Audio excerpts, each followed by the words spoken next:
नमस्ते नौकाशी। मैं आशीष श्रीवास्तव अपने सहयोगी सुजीत सिंह के साथ। जैसा मित्रों, हम लोग हर हफ्ते एक पर्सनालिटी, एक व्यक्तित्व को लेके आते हैं जो कि समाज से जुड़े होते हैं या राजनीतिक प्रतिनिधि होते हैं या फिर किसी तरीके के बिजनेसमैन होते हैं। उसी सिलसिले में आज हम लोग आए हुए हैं डॉक्टर संजय सिंह गौतम जी के पास, जो कि प्रबुद्ध जन काशी है उसका ये जो है उत्तर प्रदेश के अध्यक्ष है। और सबसे बड़ी बात है कि ये ABVP के प्रांतीय कोषाध्यक्ष भी है। तो इनसे आज हम जानेंगे कि ये किस तरीके से प्रबुद्ध जन को जोड़ते हैं और उसमें क्या क्या विषय होती है जो कि समाज को लाभ दे सके। इस विषय पर हम बात करेंगे। सबसे पहले सर, आपने एक नौकाशी को समय दिया, उसके लिए हार्दिक शुभकामना और धन्यवाद आपका। और अपना परिचय दे सर, फिर उसके बाद हम सवालों का सिलसिला शुरू करेंगे। जी, डॉक्टर संजय सिंह गौतम नाम है। मैं अपनी एक रजिस्टर्ड संस्था है प्रबुद्ध जन काशी, सर्वसम्मत से सब लोगों ने हमको अध्यक्ष बनाया। मैं उस अध्यक्ष को अप्रिशिएट करता हूँ। और बाल स्वयंसेवक हूँ, संघ के स्वयंसेवक होने के नाते विद्यार्थी जीवन में विद्यार्थी परिषद से जुड़ा रहा। अभी अध्यापक हूँ, अध्यापन जीवन में भी विद्यार्थी परिषद के नाते मैं प्रांत कोषाध्यक्ष की जिम्मेदारी का निर्वहन कर रहा हूँ। जी, पहला सवाल गौतम सर ये है कि जो प्रबुद्ध जन काशी है इसकी विषय वस्तु क्या है और ये बेसिक काम किस पे करता है? क्योंकि नाम बहुत सुन रखा था हमने और आज सौभाग्य से आपसे मुलाकात हो गई और आपने हमको समय दे दिया। तो हमारे व्यूवर्स को बताइए ये कैसे काम करता है और इसका सब्जेक्ट क्या है, विषय क्या है? देखें, बीज रूप में संघ से जो हमने सीखा है, देश हमें देता है सब कुछ, हम भी तो कुछ देना सीखें, वही भाव लेकर के हम लोग समाज में काम करते हैं। किसी भी क्षेत्र का काम हो, बेसिकली अभी हम लोग जो है जो काम करते हैं वो स्वास्थ्य को लेकर के, पर्यावरण को लेकर के ज़्यादा काम करते हैं। उसके लिए सेमिनार, संगोष्ठी और पर्यावरण को लेकर के जब तो नदियों की सफाई है, पौधरोपण है, तमाम तरह के कार्य हैं तो वो करते हैं। और स्वास्थ्य को लेकर के अभी आप देखेंगे पिछले 3 महीने लगातार हम लोगों ने चिकनगुनिया और डेंगू के रोकथाम और बचाव के लिए और उसके उपचार के लिए होम्योपैथिक दवाओं का वितरण भारी मात्रा में किया। हमारे साथ तमाम होम्योपैथिक के डॉक्टर्स लगे रहे। हम सबके प्रति आभार भी व्यक्त करते हैं। उन सब लोगों ने बड़ा सहयोग किया, जनता का भी बड़ा सहयोग मिला। खूब लोगों ने आशीर्वाद प्यार दिया, लोगों ने बुलाया कि हमारे क्षेत्र में लगाइए। उदय प्रताप महाविद्यालय के प्राचार्य जी ने मुझे फ़ोन करके डॉक्टर धर्मेंद्र सिंह ने कहा कि नहीं, एक दिन शिविर हमारे यहाँ भी लगना चाहिए। तो हमने वहाँ भी शिविर लगाया और लोग लाभान्वित होते रहे। खूब लोगों का आशीर्वाद और प्यार मिला। जी, ये मैं कहना चाहता हूँ कि पर्यावरण पे अगर हम बात करें तो अगर देखा जाए बनारस को, काशी को देखा जाए, क्योंकि काशी इस समय एकदम हॉटलाइन पे है सर, गौतम सर, क्योंकि यहाँ के सांसद जो है हमारे यशस्वी प्रधानमंत्री है जो कि पूरी दुनिया में डंका बज रहा है। और इसका उदाहरण अभी हम लोग जो है उसमें देख सकते हैं, जो हमारे 8 भारतीय फंस गए थे वहाँ पे हम देख सकते हैं कि उन्होंने कैसे बचाया उन्होंने। मैं किसी देश का नाम नहीं लूँगा। तो ये सवाल होता है कि पर्यावरण को लेते हुए क्या विकास संभव है या पर्यावरण को इतना दोहन कर दिया जा रहा है कि विकास तो हो रहा है लेकिन कंक्रीट का जंगल बनता चला जाए। हम उदाहरण के रूप में बनारस को देंगे। और एक चीज़ मैं और बोलूँगा कि अगर हम बाबतपुर से चले और मैं शिवपुर चौराहे तक आ जाऊँ जहाँ पे स्वामी जी का स्टेचू है, वहाँ तक देखिए तो किसी वृद्ध के लिए अगर वो है या किसी ऐसी जगह के लिए न पानी की व्यवस्था, न टॉयलेट की व्यवस्था, या यूँ कह सकते हैं राहगीर के लिए कोई व्यवस्था नहीं। तो क्या यही विकास है? नहीं, देखें, विकास तो सही मायने में वो प्रकृति केंद्रित विकास होगा, वही हमारे काम आना है। और हम जो डेवलपमेंट के नाम पे वृक्षों की कटाई और ये सब हो रहा है, वो तब तो विकास नहीं है।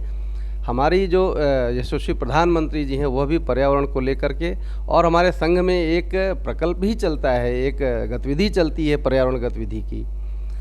तो पर्यावरण को लेकर के देश ही नहीं दुनिया चिंतित है, लेकिन भारत कुछ ज़्यादा चिंतित है। और वास्तव में हमारा जो पुरानी संस्कृति रही है, हम प्रकृति केंद्रित रहे हैं। कोई भी हमारा आप शादी विवाह और तो कोई भी प्रयोजन रहा हो, हम प्रकृति का नाश तो करते ही नहीं थे। हम प्रकृति पोषक लोग हैं। आप देखते होंगे कि नाग की भी हम पूजा करते हैं, जिसके काट लेने पर मौत हो जाती है, हम उसकी भी पूजा करने वाले लोग हैं। तो ऐसा नहीं है, हम सब प्रकृति को लेकर के बहुत ही संजीदा हैं। रही बात, आप जैसे आपने कहा कि बाबतपुर से लेकर के शिवपुर तक चले आइए, तो राहगीरों की व्यवस्था नहीं, व्यवस्था है, कम है, थोड़ा उसको और बढ़ाए जाने की आवश्यकता है। सेकंड सवाल अगर देखा जाए, जो कि आप RSS से भी हैं, तो राहुल गांधी का 14 जनवरी से मणिपुर से ही एक न्याय यात्रा शुरू की जा रही है। दूसरा हम इसी कड़ी में एक बात और जोड़ रहे हैं कि कल जो था कांग्रेस की स्थापना दिवस थी, और कांग्रेस ने, जो कि ये सवाल आप पे एकदम फिट बैठता है, और कांग्रेस ने वहीं से इसकी शुरुआत की जहां से आरएसएस निकला था, नागपुर से। तो कांग्रेस की न्याय यात्रा क्या है? क्या ये वाकई में आने वाले राजनीति में ये कोई कारगर या इस तरीके की उनका कोई अगर हम कहें तो कोई सकारात्मक सोच समाज में आएगा? देखें, बहुत सीधी सी बात है, हम लोग बहुत राजनीतिक टिप्पणी करने से बचते हैं, लेकिन जिताने की भूमिका तो आप ही लोग तैयार करते हैं। नहीं, बिल्कुल बात सही है, इसमें तो कोई दो राय नहीं है। हम लोग, हमारी अपनी एक विचारधारा है, उस विचारधारा के प्रति जो भी राजनीतिक दल काम करता है हम उसके प्रति भी सहृदयता रखते हैं। कांग्रेस में भी पहले के लीडर्स रहे हैं, बहुत अच्छे अच्छे काम किए हैं, हम उसकी भी डिनाई नहीं कर सकते। अभी जो वर्तमान सिनेरियो है उसमें हमारे देश के यशस्वी प्रधानमंत्री की सोच, एक एक कदम अत्यंत सराहनीय है। आप समझें कि कितना बड़ा दिल रहा होगा जिसने यह कहा कि पहले शौचालय फिर देवालय। हमारी पार्टी में भी इस तरह के लोग रहे जिन्होंने इस बात की आलोचना किया कि ऐसा नहीं कहना चाहिए, तब वो गुजरात के मुख्यमंत्री थे। लेकिन कितना बड़ा दिल था, और आज उनका वो विज़न कितना सामने आ रहा है। घर घर में उन्होंने शौचालय दिया, पर्यावरण के प्रति संजीदा हैं, तभी ये संकल्पना मन में आई। तो इस तरह से बहुत सारे काम यशस्वी प्रधानमंत्री जी कर रहे हैं, हमारी सरकार कर रही है, तो हम उसके प्रति भी बहुत धन्यवाद देते हैं। और रही बात अन्य राजनीतिक दलों का, तो सब लोग जानते हैं, सब लोगों ने देखा है प्रकृति के प्रति क्या उनका विचार था, जनता के प्रति क्या उनका विचार था। अन्य समाज के लोग, मैंने जातियों में टुकड़ों टुकड़ों में बांटना, यही सब देश में राजनीति चल रही थी। लेकिन वो सब चीज़ें ख़त्म हो गई, अपराधीकरण, तुष्टीकरण। आज अपराधियों का उत्तर प्रदेश में क्या स्थिति है ये सब लोग देख रहे हैं। जो संगठित अपराध था पिछले पूरे 7 सालों में, 6.5 सालों में कमर टूट गई है। कोई अपराधी साहस नहीं कर पा रहा है, और साहस करता है तो वो विदा हो जाता है दुनिया से। ऐसा एक शासन दिया मुख्यमंत्री योगी आदित्यनाथ जी ने। तो हम राजनीतिक दल जो भी अच्छा काम करता है हम सबकी प्रशंसा करते हैं जी। जो कि आप प्रांतीय कोषाध्यक्ष भी हैं एबीवीपी के, तो थोड़ा सवाल एबीवीपी से भी होता है। क्या विद्यालय में, मतलब कॉलेज और यूनिवर्सिटी में छात्र संघ की आवश्यकता है? जी, छात्र संघ की आवश्यकता है। छात्र संघ राजनीतिक जिसको कहते हैं, हमारे लोकतंत्र की नर्सरी है। हम लोग हमेशा छात्र संघ की मांग करते रहे हैं, और छात्र संघ होना चाहिए। क्योंकि सर्वोच्च न्यायालय का ये वक्तव्य था कि हमको कॉलेज और यूनिवर्सिटी में विद्यार्थी चाहिए, स्टूडेंट चाहिए, न कि नेता। तो उस पर क्या कहना चाहेंगे आप? नहीं, देखें, आखिर लोकतंत्र है, लोकतंत्र को सुप्रीम कोर्ट भी खारिज नहीं कर सकता है, और भारत की संसद में ही बैठ के तय होता है कि विद्यालयों में कौन से पाठ्यक्रम होंगे, किस तरह की चीज़ें पढ़ाई जाएंगी, किस तरह की व्यवस्थाएं होनी चाहिए। तो वह कौन तय करेगा? पढ़ा लिखा व्यक्ति ही तो तय करेगा ना। कोई मैंने जैसे बैठते थे ना, ये अंसारी बंधु अभी मैंने मारे गए, मुख्तार अंसारी हैं, जैसे ये लोग क्या तय करेंगे? बात तो ये है, पढ़ा लिखा व्यक्ति होगा, इंजीनियर होगा, डॉक्टर होगा, है ना, वो पढ़ाई किया होगा तो वो तय करेगा इंजीनियरिंग की क्या पढ़ाई होगी, मेडिकल में क्या कोर्सेज होने चाहिए। तो छात्र संघ का ही व्यक्ति, आप देख लें पूरे भारत के राजनीतिक परिदृश्य में जितने छात्र संघ से निकले हुए लोग आज राजनीति के शीर्ष पर हैं, उनके आचरण में और शेष लोगों के आचरण में बड़ा अंतर दिखता है। हम नहीं कहते कि वो अच्छे नहीं हैं, लेकिन दर्द जो होता है वो दर्द महसूस करता है। जो छात्र संघ से निकला हुआ व्यक्ति ऊपर जाता है वो उसको महसूस करता है। जी। अब थोड़ा सा हम लोग राजनीतिक चिंतन पे आते हैं सर, कि अगर हम एक तरफ देखें एनडीए, दूसरी तरफ देखें इंडिया, पहला सवाल ये कि दोनों में आपको क्या अंतर दिखता है? वहाँ पे 43 के लगभग पार्टियाँ, मैं एग्जैक्ट नहीं बता पा रहा हूँ, नियर अबाउट। यहाँ भी 8-10 से तो कम नहीं है, तो इसमें क्या अंतर दिखता है आपको? नहीं देखिए, हम तो पूरे भारत को 130 करोड़ जनता का संगठन करने चले हैं। हमारे लिए कोई अंतर नहीं है, विचारधारा का अंतर है। और आप देख रहे होंगे धीरे धीरे हमारा कुनबा बढ़ता चला जा रहा है। जो कभी उस खेमे में थे आज इस खेमे में हैं, जो कभी हमारे विरोधी हुआ करते थे, हमारे विचार को नहीं मानते थे। हमारे पूज्य भागवत जी कहा करते हैं, संघ को समझना है तो शाखा में आइए। लोग आए तब समझे कि हाँ संघ क्या चीज़ है। वैसे तो दूर दूर से समझते थे, अब धीरे धीरे हमारा परिवार बढ़ता जा रहा है। तो हम तो सबको एक मान के चल रहे हैं। वो राजनीतिक विचारधारा के लोग हैं, उनको अभी थोड़ी भ्रम की स्थिति है। भ्रम दूर हो जाएगा, सब के सब लोग आ जाएंगे। क्या इंडिया, क्या है एनडीए, सब भारत हो जाएगा। और आप देख रहे हैं अभी 22 जनवरी को जो दृश्य पूरी दुनिया देखेगी, उस पर आऊँगा सर। हाँ, और मैं ये कह रहा हूँ तब ऐसा क्या हुआ सर, जहाँ तक मेरी जानकारियाँ हैं, जहाँ तक मैंने स्टडी किया है कि आरएसएस का जो भी सर संचालक होता है वो कोई गैर बिरादरी का नहीं होता। कभी उत्तर भारत का जो है वो ब्राह्मण, अगर हम ब्राह्मण ही ले लें तो उत्तर भारत का ब्राह्मण नहीं होता। हमेशा जब भी देखा जाए तो नंबूदरी जो ब्राह्मण टाइप के जो होते हैं वही होते हैं। ऐसा क्या कारण है कि अभी तक वहाँ पे इस साल शायद झंडा लगा है, कभी भारत माता का झंडा नहीं लगा वहाँ पे, मतलब भारत का झंडा नहीं लगा? नहीं, ये सब अफवाहें हैं। अरे सर वहाँ पे सामने है और आप कह रहे हैं अफवाहें? नहीं नहीं नहीं, नहीं। ये वहाँ का चित्रार्थ है। माने ऐसा लोग कहते हैं पर ऐसा था नहीं।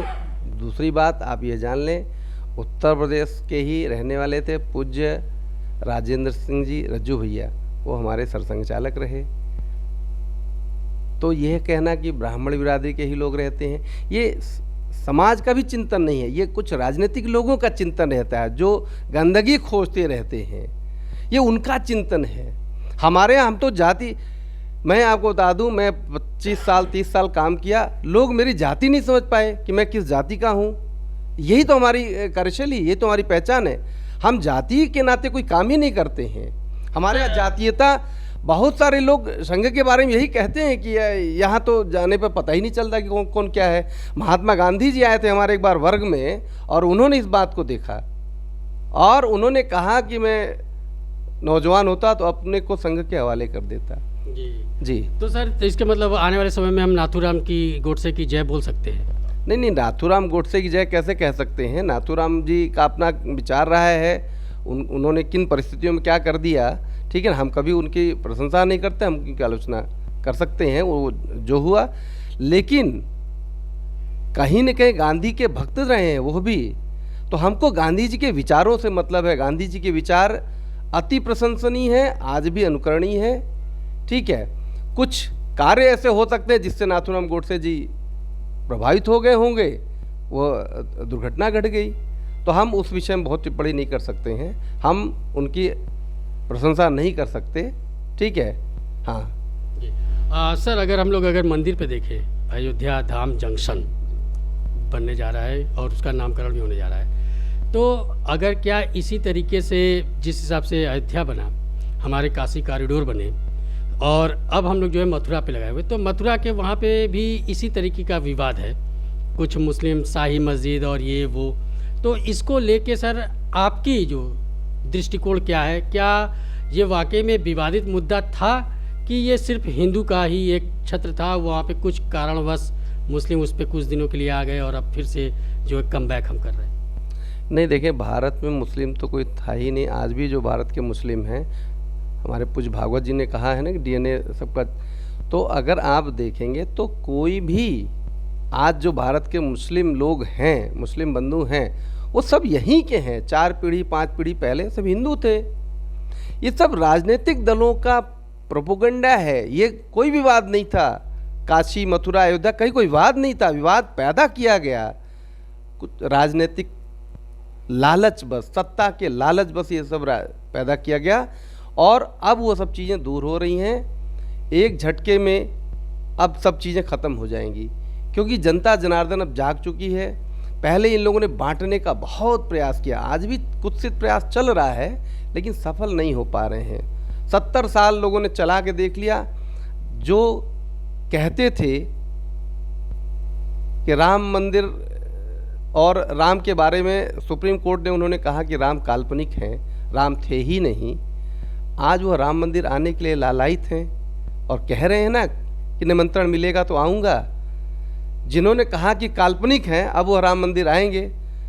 तो ये है, हम शनैः शनैः शनैः शनैः, हम भारत माता के प्रति आस्थावान लोग हैं, भारत माता के प्रति समर्पण का भाव रखते हैं, राष्ट्र को परम वैभव पर पहुंचाना है, इस नाते दिन रात काम करते हैं। और निरंतर करते करते करते 1925 में एक छोटा सा संगठन शुरू हुआ और आज दुनिया का सबसे बड़ा संगठन है। अगर केवल विद्यार्थियों के संगठन को देखेंगे, विद्यार्थी परिषद दुनिया का सबसे बड़ा संगठन है। मजदूरों का देखेंगे तो मजदूर दुनिया का सबसे बड़ा हमारा मजदूर संगठन है। और इन सारे संगठनों को मिला दिया तो हम कहाँ हैं। और 1925 में ही भारतीय कम्युनिस्ट की भी स्थापना हुई, वो पूरी दुनिया से विदा हो लिए। हम पूरी दुनिया में आ गए, वो पूरी दुनिया से विदा हो लिए। यही तो है, विचारधारा का मामला है। वो हिंसा के बल पे चले, हम प्रेम के बल पे चले। शुद्ध सात्विक प्रेम अपने कार्य का आधार है। हम धीरे धीरे धीरे धीरे बढ़ रहे हैं और अब तो बहुत दिन दूर नहीं है जब भारत परम वैभव पर पहुंचेगा, विश्वगुरु बनेगा। जी सर, जैसा कि आपने बोला कि ये कुछ जातियों और कुछ राजनीतिक दलों द्वारा ये प्रोपगंडा फैलाया गया कि जो है वहाँ विवाद है या इस तरीके की, लेकिन अगर सर देखें तो 500 साल लग गए हमको अपनी अयोध्या पाने में। 500 साल पहले तो अंग्रेज़ तो थे ही नहीं वहाँ पे। तो डिवाइडेड एंड रूल अगर माने तो 200 से 250 साल, लेकिन ये विवाद तो 500 493 से तो प्रमाणित है, हम 500 मान लेते हैं। तब इसमें कैसे ये डिफाइन किया जाए या ये किया जाए कि ये राजनीतिक से ओतप्रोत है कि विभाजन करो, राज करो? नहीं, देखें क्या है कि मीर बाकी की सेना आई और उन्होंने सब तोड़ फोड़ किया, ठीक है। और आप देखें कि हम तब से निरंतर कितने युद्ध हुए हैं, कितने लोग बलिदान हुए उस मंदिर के लिए। हम चुप तो बैठे ही नहीं कभी। लेकिन जब हम 1947 में हमारा शासन आ गया, हम आज़ाद हुए, उसके बाद से ये राजनीतिक दलों ने अपने सत्ता के लिए, अपने नफ़ा और नुकसान के लिए ये सब देखने लगे और विवाद वहाँ पैदा हो गया, बढ़ता चला गया। आज कश्मीर की समस्या है, वो कश्मीर कभी समस्या थी ही नहीं, लेकिन कश्मीर की समस्या तो पैदा किया गया ना, अपने राजनीतिक दलों ने, अपने देश के लोगों ने पैदा किया ना। लेकिन धन्य है हमारे यशस्वी प्रधानमंत्री जी, बहुत बड़ा हमारे समाज के लिए, हमारे देश के लिए कलंक था धारा 370, ख़त्म कर दिया। उत्तर प्रदेश यशस्वी प्रधानमंत्री जी जब हमारी सरकार बनी वहाँ जम्मू कश्मीर में महबूबा के साथ, तो बहुत सारे लोगों ने आलोचना किया उस समय भी कि ये क्या कर रहे हैं, विचारधारा से अलग हटकर काम कर रहे हैं, अब सत्ता के लालची हो गए हैं। लेकिन जब उसकी परिणति 370 समाप्ति में दिखा, तब लोगों को लगा कि वो कितने दूरगामी सोच रखने वाला व्यक्ति हमारा देश का यशस्वी प्रधानमंत्री है। क्यों है? संघ से ही सीखा है उन्होंने। संघ क्या चीज़ है, अब वह देश को नहीं दुनिया को दिख रहा है। लोग प्रचार पहले बहुत करते थे कि हम मुस्लिम विरोधी हैं, तो हम क्या हैं, हम क्या करेंगे, हम आएंगे तो मुस्लिमों को काट डालेंगे, मुस्लिम को भगा देंगे। ऐसा कुछ नहीं है। आज आप बहुत सारे मुस्लिम बस्ती में चले जाइए, अगर वो सीने पर हाथ रख के बोलेंगे तो यही बोलेंगे कि बिना भेदभाव किए वास्तव में जो एक नारा दिया, सबका साथ सबका विकास, तो उसी हिसाब से कार्य भी चल रहा है, कोई भेदभाव नहीं है। और हमने कहा ना कि हम उनको भी मानते हैं कि वो इस देश के नागरिक हैं। उनके 4 पीढ़ी पहले वो हिंदू थे। हम आशान्वित हैं आगे भी वो अपने उसको प्राप्त कर जाएंगे जिस दिशा में हम लोग लगे हुए हैं।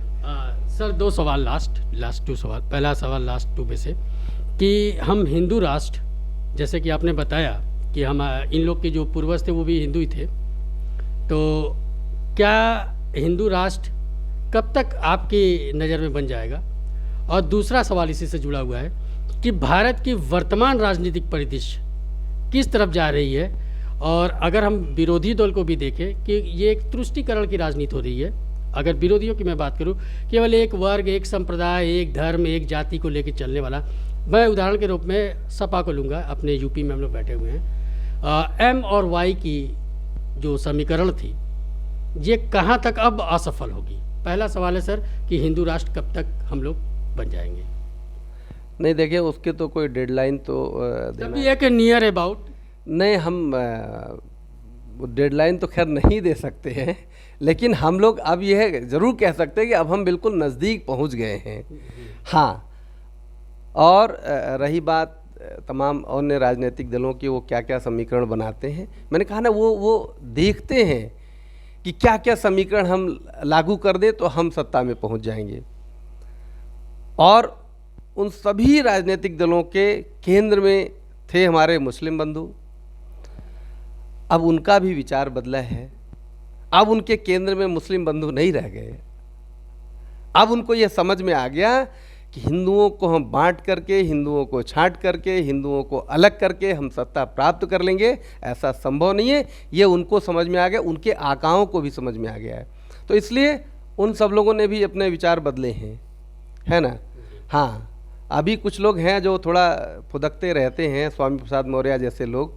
अब सब लोगों ने देख लिए कि सत्ता के लिए वो कभी यहाँ चले जाएंगे, कभी वहाँ चले जाएंगे, कभी वहाँ चले जाएंगे, बिटिया वहाँ रहेगी, बाप यहाँ रहेगा। तो ये चरित्र समाज देख रहा है ना। तो अब उनके कहने का कोई बहुत असर नहीं पड़ने वाला है। उनका आचरण क्या है ये जनता देख रही है। कहते हैं ना, ये पब्लिक है, सब जानती है। तो पब्लिक है, देख रही है। और अब उन सभी लोगों के मंसूबे सफल नहीं होंगे। हिंदू एकजुट हो रहा है। हिंदू एकजुट जिस दिन हो जाएगा, हम परम वैभव पर देश को पहुंचा देंगे। सर आखिरी सवाल, इस पे मैं आ रहा था लेकिन आपने उत्तर खुद ही दे दिया स्वामी प्रसाद पे। स्वामी प्रसाद मौर्य यूपी में, तेलंगाना और आंध्र प्रदेश में ओवैसी, असदुद्दीन ओवैसी, दोनों में समानताएं क्या हैं सर? नहीं, समानता अब कहा जाए तो कुल मिलाकर के दोनों के दोनों लोग हिंदू विरोधी लोग हैं और बहुसंख्यक लोगों के प्रति इनकी भावना बहुत ही कुत्सित भावना है। और बांटने का काम दोनों के दोनों करते हैं। स्वामी प्रसाद मौर्य जी, जिनका नाम स्वामी है, और काम क्या करते हैं ये जनता देख रही है। असदुद्दीन ओवैसी की बात है तो उनको तो सब लोग जानते हैं, वो जग जाहिर व्यक्ति हैं और उनकी बातों को कोई सीरियस इस देश में लेता नहीं है। उसी तरह स्वामी प्रसाद जी मौर्य को की भी बात को कोई सीरियस नहीं लेता है। हाँ, अभी आप सुन रहे थे संजय सिंह गौतम सर को, जो कि अध्यक्ष थे उत्तर प्रदेश के प्रबुद्धजन काशी के और ABVP के प्रांतीय कोषाध्यक्ष थे, और जो कि समय की कमी के कारण अब थोड़ा सा कुछ सवाल है हमारी जो जनता की है वो हम पूछ नहीं पा रहे हैं। और इसी चीज़ के वादे के साथ हम विदा हो रहे हैं कि हम इनसे फिर मिलेंगे। तब तक के लिए धन्यवाद, थैंक यू।